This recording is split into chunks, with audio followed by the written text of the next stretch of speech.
Welcome to Curated Consciousness. Take 2. Technology. Gotta love it. Our topic today is Discernment. And how nicely it fits into our yoga practice, because a lot of people have this misconception that yoga is about fitness. And I'm going to say that that's more of a byproduct of yoga. And it can be more on the fitness side of things, depending on what type of class you're going to. But in the underbelly of every yoga class, whether anybody knows it or not, is the development of discernment.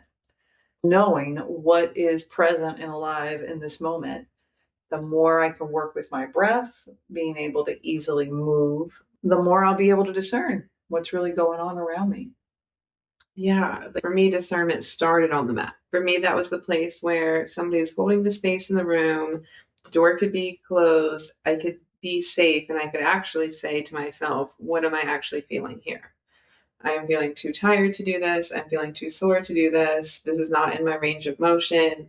Discernment is part of the learning how to name what we're working with so we can work with it, or decide if we even want to work with it in that moment. Well, absolutely. Like, even think about when I've been in a class and I'm being introduced to a new posture and I don't know what it looks like in my body. So I'm going to start the discernment process of how do I get my hand here and then my foot here and look like this. And so even on the most superficial level of thinking yoga is fitness, discernment is happening. It may be more of a proprioception type thing going on, like discerning where I'm at in space. Yeah. But this starts to subtly work on us on a subconscious level where it shows up in life. And I realize, oh, well, in a yoga class where I'm being told exactly what to do, I can't seem to get my foot and hand here. How many times is that happening in my real life when nobody's telling me what to do? And I'm just out in the wild living my life, developing a sense of discernment and understanding what is me, what is not me, where am I being influenced by my environment, and how do I move forward with my projects and not get stuck in the minutia of life. Yeah, that's real. Because for me, it probably started on my mat. I'm discerning, I'm saying what's next. And that is how I practice my yoga off my mat. Like, name the feeling, name the situation, what's next. And so it's funny how it starts off as thinking it's one thing, and then I feel like just discernment is, I don't know, you and I use that word a lot. We have over this, not right now, but it's funny that is something that we revisit a lot, coming back to let's make sense of it here. What's next? Yes. And I think a lot of times, especially when I was younger, I didn't think discernment was an option, was available. I didn't really understand that that was part of the process, that I'm kind of in this soup because I'm a very sensitive person. And so being sensitive to one's environment and people in the environment, I'm constantly receiving feedback directly to me. And if it's a negative feedback, then my strategy was to reduce myself, to make myself smaller. And people have different strategies when this comes up. And instead, I wish I would have had people around me who said, hey, instead of shrinking, discern.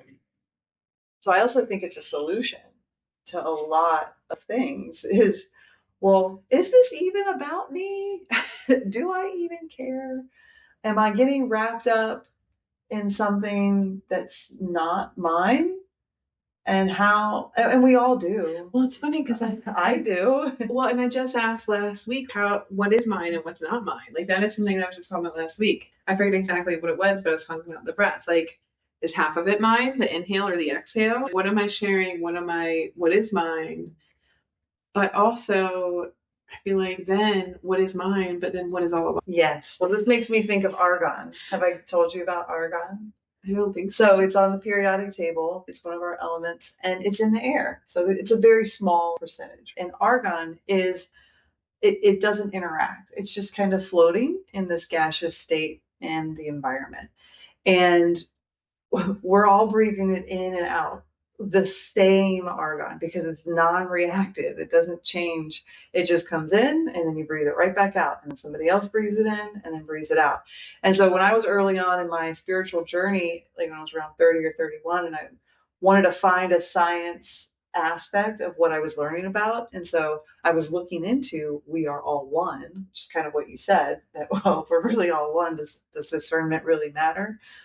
And so this argon that we're all inhaling and exhaling together, we are breathing the same argon that George Washington breathed and that the Dalai Lama has breathed and that Jesus breathed. And so maybe it's just as simple as that, that there is this aspect that is shared, a thread that's a shared thread that really does make us all one. You could say it's argon or something else. And that while we're hanging on to this thread, we get to discern how we want to be in it and with it. I love that. I love that. It almost makes me think of like I get to pick. Who am I going to take this? It's almost like that thread is like a timeline or a space and time, right? So who am I going to pick and how do I want to show up when I pick this person and I want to interact with this person? How do I want to show up and what do I want our time to be like? That's what we should be doing anyway in relationships of any type, business relationships, marriages, like discerning what it is we want collectively and how we want to show up for people and going forward with. So when it is ours, how do we want to spend it? Because what I hear you saying is, I don't know, I guess you're saying we're all sharing it. You're saying we're all sharing it, but I also hear in that we get to share it. Because I could just stay at home and hide away and never have anybody's argon. What does that get me? It's harder to discern things when you don't have interactions and experiences with other people. Not saying that's the right thing, but I'm saying it is a choice that we're making. And then this is the method to expand consciousness, is to increase my discernment. I have to tell you, as soon as I became more aware of that discernment was a thing, my life started changing because I started clarifying what's me, what's not me, and then moving forward on the things that were me. And then on the things that weren't me, I'm like, can I be of service here? And I would check in. And if it's a no, it's a no. It's not my opportunity, or I just don't have the skill set or whatever, that I can move away from that and really spend my energy on things that matter. Because I mean, to be honest, we all wake up with 100% of energy and we get to choose what we spend it on.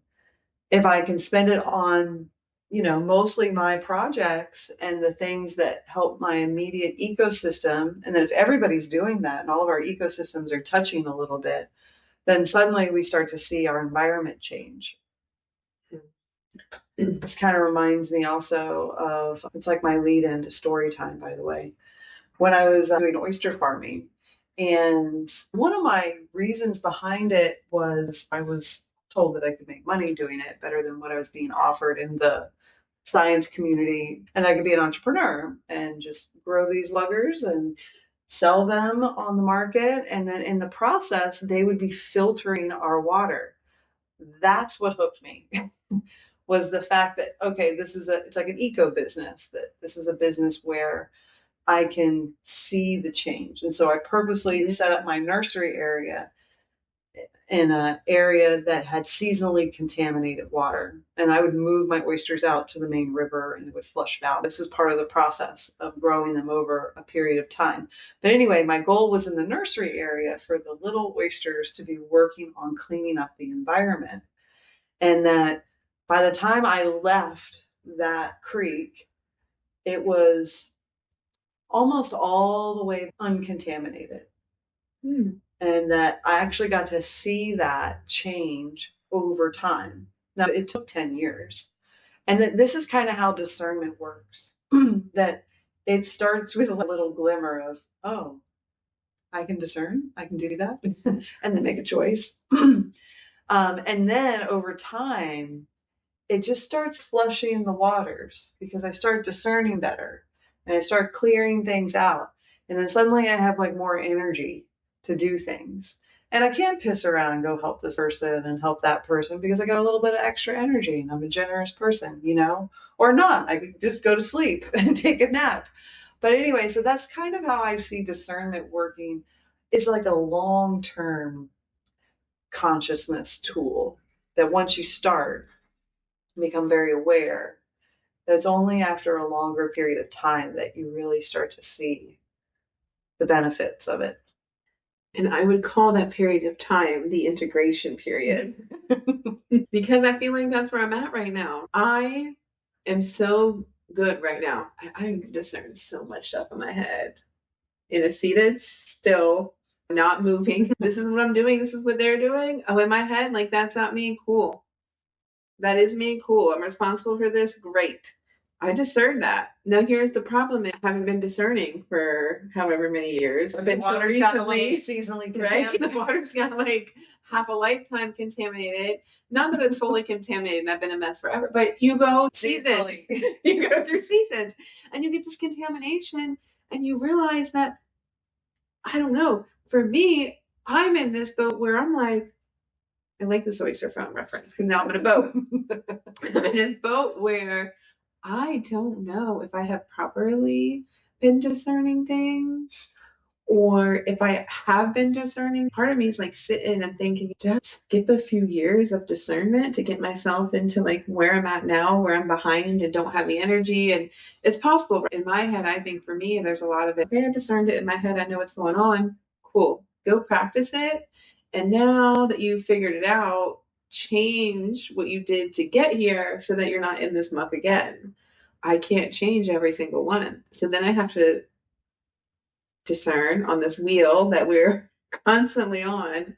Okay, what's the next change I'm going to make for the greater good of the people or myself? Because real talk, either one I pick. If I pick for the greater good of myself, the actual true greater good of my purpose, or the greater good of the world, like either way, we should elevate. We should move on to something more peaceful.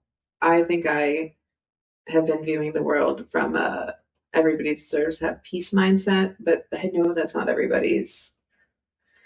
I spent some time thinking about that. And I was like, well, what's the opposite of being at peace? Well, it's being violent. It's in my head. That's where I went with it. And I'm like, well, we're all capable of violence. Just because I decide to stop being violent doesn't mean I'm suddenly harmless. Mm-hmm. And so then it becomes a choice of being peaceful or executing my violent, abusive part. And that there is a choice there, this discernment. And so this becomes the practice. I can't begin to say how many people I've talked to about yoga being just fitness and how it's more than that.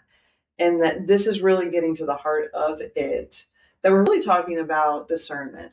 And so maybe we stop calling it yoga and say we're discerning. And that is the practice. It's really just living and breathing. Like, yeah. If you have to. Yeah. It's a word that describes how to approach life. It can include fitness. The best way that we each know how in that moment. Yeah. How do we show up? And I think people like the yoga fitness because it follows some very important tenets like do no harm. Don't take more than your fair share. Don't be attached to the outcome. Like, so there's like values and morals around the fitness and people love that. Whereas if you go to CrossFit, you're just like jamming it out until you like collapse on the floor, which I've definitely done this type of fitness. It has its place, but yoga fitness is different. And so we're just framing it in that there is discernment going on. And in my mind, it's helped clarify for me where my loyalties are. So I have to be loyal to myself first. I cannot pour from an empty cup. That does nothing for anybody. They're going to get shit if I'm pouring from an empty cup. I'm not going to be, I could be the most talented person in the world, but if I'm run down and I'm bogged down with a bunch of chaos, I'm going to be pouring from an empty cup and it's going to be crap. So I have to be loyal to myself first, but it's not just about me, right? And then I go out a ring and I'm like, okay, I need to be loyal also to my small unit, my family, the people who are immediately around me that help make this magic happen when I'm sick or when that there's this small unit around us. And then I need to be loyal to my community, my larger community. This is where my work lies, right? So work is on the third ring, okay? And how many of us put work on the inner ring? and knowing that that is a misalignment. And this is the discernment I'm talking about, because the fourth loyalty is to the bigger world, to total strangers, to people at the grocery store. How kind are we typically to people at the grocery store, but we'll go home and yell at our kid? Or I'll go home and I'll yell at myself for fucking up something. That's my, that is my, I will tell you, in any gratitude class I teach, in any heart chakra class, every time I'm like, cool, but have compassion for yourself, because I bet you it's easier for you to have it for the stranger over there than Yeah, our anybody loyalties else. are mixed up. Yeah, we get like, why am I loyal to, people now are like loyal to guys on TikTok. We're loyal to this TikTok person. I don't know why. What's happening? Maybe it's fine, maybe it's not, but check in with our house. Check in with ourself. Well, and where does that TikTok boy fall in my hierarchy? If he's out here in the fringes, why am I putting so much attention on the fringes? And that there's this, and discernment, we're right back there, right? Like discerning what is me, how am I really in this moment? Do I actually have that to give? Because it's longer to get out there, no matter how I cut it. They're never going to be close to me. This is a person on the internet. So it's extra energy to go out here. It's actually easier to give to somebody who's sitting right next to me. Yeah. That's in this that I'm going to see tomorrow. Yeah. And that I'm going to have relationship with for a long period of time, my inner circle. Anything else on discernment? Just important to note, again, I'm still on this integration thing right now, because rest is part of the, so you discern, you have to let it happen. And so knowing that you're constantly in a phase of discernment, reintegration, discernment, reintegration, and knowing that sometimes when we're tired, when we're overwhelmed, we do not discern as well. I think that's when Amanda's saying, I have to take care of myself first. Yeah, you do, because it's important to note, when you are tired and your body and your mind aren't talking, when they're not in alignment, when you're not in alignment with what you actually need, there is no discerning happening. You're too tired. What you think matters doesn't really matter as much. Knowing when to rest and where it is. And that is a process that is not happening overnight, that I'm not waking up tomorrow with a clear cut path to to anything. Okay, so we're continuing to kind of describe this room that we're in, right, with a more expanded consciousness, and that discernment is always in the room. It's always available. And so, and that sometimes it can be harder to see, kind of like you said, depending on my mental state or my physical state. But it has a place. It has an important place to keep me, my inner compass operating and moving towards whatever I need to be moving towards in that moment. And just to circle back to kind of what we talked about last time in human design, and being a Manny Gen, I pivot. That's my pattern. I zigzag and pivot and run around everybody. Audrey's going to be sitting on the couch eating grapes. And, and so we have different ways of approaching our rooms, but both of us are discerning. Why am I? You love that metaphor. Shut up. I don't want grapes and wine. No. Like a limey beer and but not even. I'm trying, but yes. Okay. Yeah. I feel popcorn and beer. I want to rest every once in a while. That's what you're saying. I want to be, I don't know. Yeah, like discern more by projectors tend to detach and observe and then discern. Whereas generators, we have to respond to life. So whether you're a generator or manifesting generator, we have to just kind of get into it. And then we can discern. Yeah, I have to figure out my own stuff and stay in my head and then be invited in. And I need to respond to life as it shows up to me. And if you're a manifester, you're just pushing through, doing whatever you want. And if you're a reflector, you're pausing for long periods of time and really reflecting on what is right.